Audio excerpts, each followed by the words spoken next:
Hey guys, back at it again here today on the Ford, and if you hear some road noise through the microphone I'm wearing, it's because there's a lot of traffic today out here on the road. But I did want to take just a few minutes here in the garage to explain to you some things that I've been doing. And I have shot some video. Really, I shot some video earlier this year in the spring, and I got back to the gas tank back there and the sender and everything else. And probably about, I'd say 13, 14 years ago, I had the gas tank boiled out, cooked out from at a radiator shop, cleaned everything out of the gas tank, and then they also sealed it for me, made sure my pickup tube was good. I think they actually replaced that.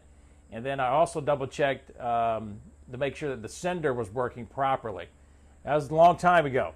Now, when I put in the RebelWire wiring harness, and obviously using 12 volts here, if you've been looking at the blog, you know a lot of all the things that we do here are 12 volts in the 55.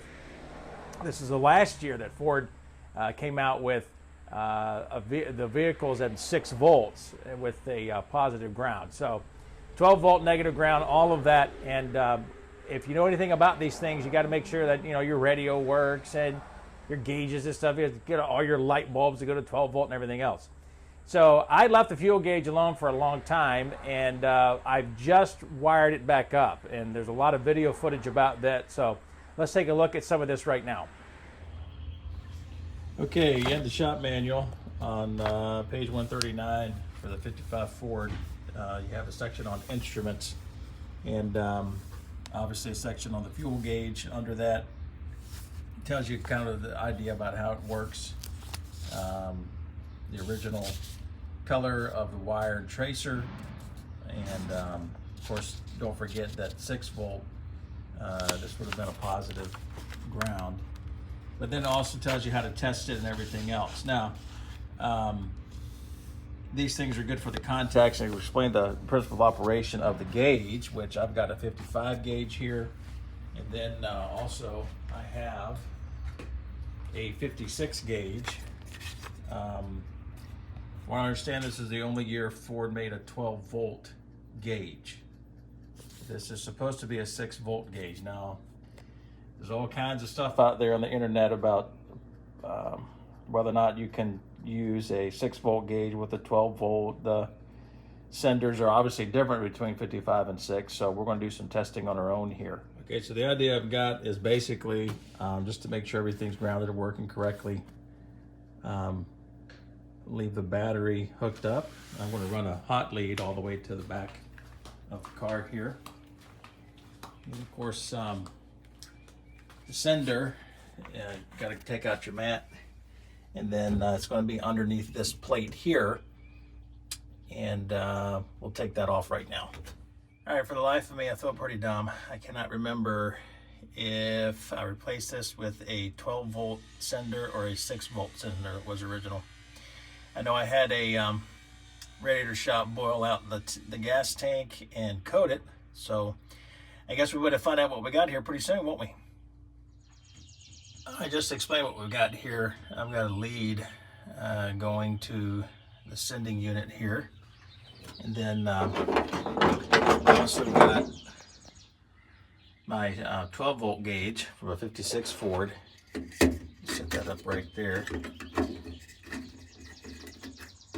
and it will sit there without the contacts. Of course, there's so much paint there, I don't think it's going to carry anything. And then I've got a hot lead coming from the battery back here. So let me put the phone down, we'll put the lead on there and see what the gauge does. All right, so our gauge is basically at half a tank, it says, and I know this tank is full. I filled it up yesterday. We'll clip that on, and we should move up to full here.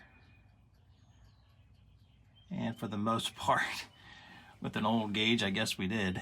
Now the test is going to be to check out my 6 volt gauge and see what I get out of that.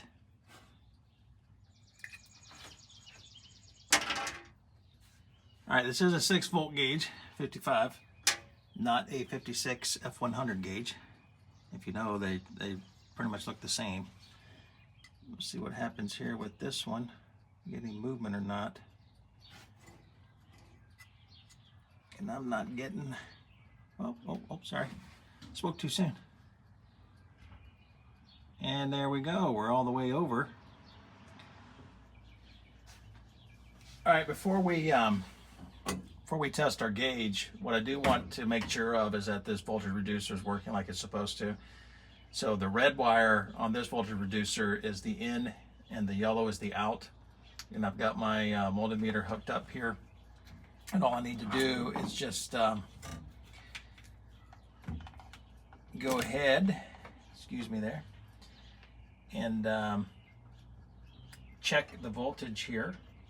Look at the readout. We've got 6.2, 6.1 volts. So it's obviously working and doing its job. So let's go ahead and get a test lead out, and we'll test and see what happens with our gauge. Okay, we know we have 6 volts going to this yellow line. So let's see if we can get anything out of here or not. Or barely getting any movement. Of course, I don't know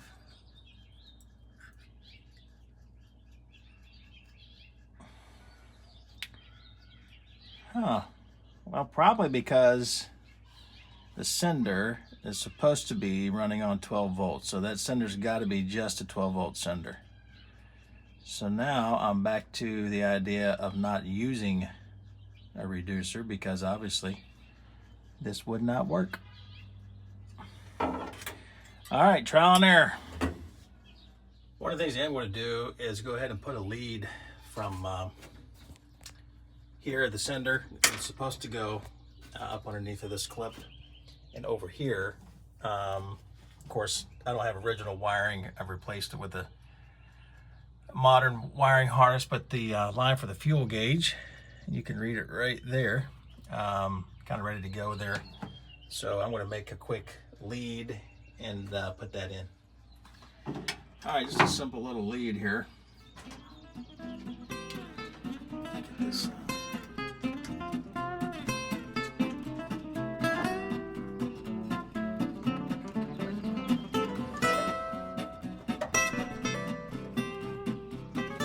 That way when we get our gauge prepped, we will be prepared. Paying attention in the first video or two, then you know these senders work off resistance to ground. And you can see the tab there for grounding has no wire attached to it. So that's next up, is to make sure this is grounded. And just to make sure, I'm probably going to run a line all the way back to where I know the lights are grounded, and it won't, I've got plenty of wire, but that's probably the best way to do it. It's maybe overkill, but I decided to run the ground for the sender all the way over here to a stud on the tail light housing, just because I know that's a good ground. The lights work and everything. So, but anyway, on with the show. Okay, let's explain this setup here. I've obviously got the speedometer pod out of the dash here, and put a Thunderbird Speedo lens in there. You can see a picture of it here. But yeah, that's just for fun. But anyway, let's take a look at the wires here. Just to explain, on the back you got 2 studs. So one's going to go to your sender, and for the RebelWire wiring harness, you can probably tell it's the same color there. It reads fuel gauge. And then this red one here is just a lead to give me power, and this is just something I'm coming off of what I get for power when I turn the key for the oil pressure. Just to test it real quick, I'm pretty sure my gauge powered lead is in there, but this will be the first gauge that I hook up with this harness. And then I've also got a ground lead as well. This is a known ground. This is how I ground that whole speedometer housing. But once I turn the key, we ought to see that needle move. And the last time, oh boy, last time I filled this up was before the race. I haven't put any gasoline in the car since the race in June. So I ought to be 3/4 of a tank or so, maybe a little more. So let's see what we get here when we turn the key. This is a 12-volt gauge from a 56 Thunderbird, and it's going all the way over. I'm going to turn that off because that's way too far. So I was told this is 12 volt. It could be a 6-volt gauge. I don't know. What I do have that 6-volt reducer. So we're going to use that next on this thing and see what happens. We got the speedometer suddenly pulled out, and we've got our little converter hooked up here. You got to make sure this is grounded, and then we've got power going to it, 12 volts. Converts it to 6 to the gauge, and of course we're all the way to the sender. So we're going to go ahead and hit the key. We've also made sure that we've grounded the gauge itself, which is very important to remember. Make sure, just double check both my oil and generator lights work. But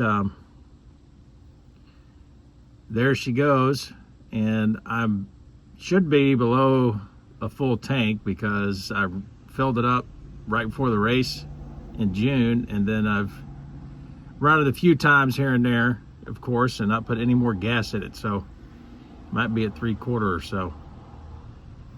Let's wait till it stops moving. These gauges never were really precise, but try to get something in here and just kind of be precise enough. All right, I'm pretty confident on this here and where she's landed, or she came to rest, because I'd imagine that's about what I've got in that tank according to my calculations with mileage and just what I've run in different things.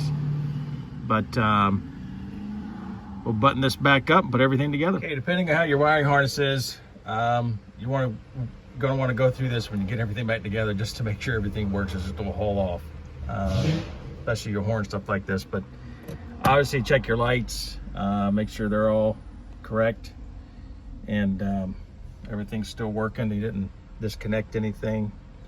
Okay, all of that. And then you also want to make sure that your turn signals work, of course, that you got the correct bulb and the correct socket.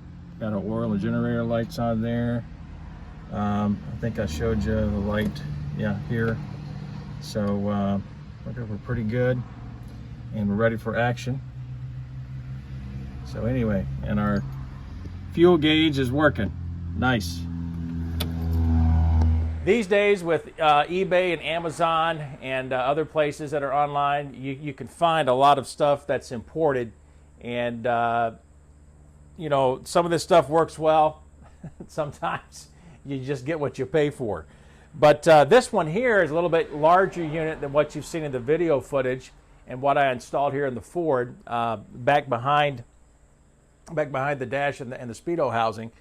But this one here is actually made to take 24 volts back down to 6, 12 volts down to 6 as well, either or, and it works on the same principle with a power wire. This converter needs to be grounded. You can just see these leads right here, kind of get real close to the camera, and of course you can tell too that we got fins coming off of the base and the actual converter itself to make sure we got some cooling going on. This would be something you may want to install permanently, maybe near your fuse block that you put in a car like this, or a hot rod or whatever. Maybe if you want to mount it inside the engine compartment, I don't know. But I did get another one of these just in case in some of the other projects that I run into. But I figured that smaller one was pretty good for the Ford here back behind the speedo.